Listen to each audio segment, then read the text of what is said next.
Ayan, hello, good morning, good afternoon, or anong oras ba ito nyo makita, no? Good evening sa lahat, mga ganun. So ito na nga, kakagising ko lang, no? Tapos anong oras na ngayon kasi nga wala tayong pasok today. So bukas naman may pasok tayo. Kaso nga lang, napasilip ako dito sa ating garden kasi psyching talaga hindi ako sumisilip ngayon dito sa ating garden. Tapos yung mga sili natin, ayan. Tapos ko nang nakuha nung mga nakaraan yung mga pula-pula nila, sobrang hinog na. Ngayon, ayan oh, grabe ka, dami naman na unlimited sili. So kumbaga, okay, hayaan ko na lang kayo muna dyan. Maghanap buhay kayo dyan, no?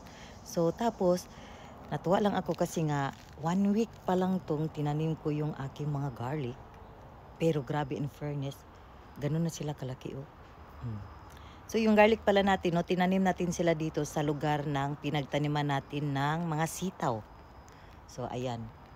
So pakita ko nga lang muna sa inyo, tapos may plano din akong kuhanin yung kamuti nandoon sa ilalim ng ating kalabasa house kasi nga nagtry ako, nagitatsura ako doon, naglagay ng ating kamote.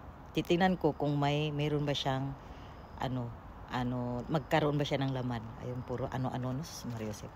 So nga ipakita ko na. So ito na nga yung ating mga garlic, no. Ayan, nagtubuan na sila. Hanggang doon yan.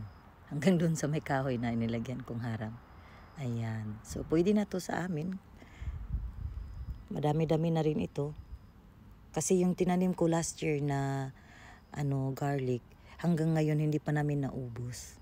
So tamang-tama, lalaki to sila, mauubos na rin namin yung tinanim kong garlic. Ayan. So, punta tayo doon sa may kamote. Ito pala yung kamote na tinanim ko lang dito, respeto, kasi nga ito, dito yung sa mga kalabasa dati, no?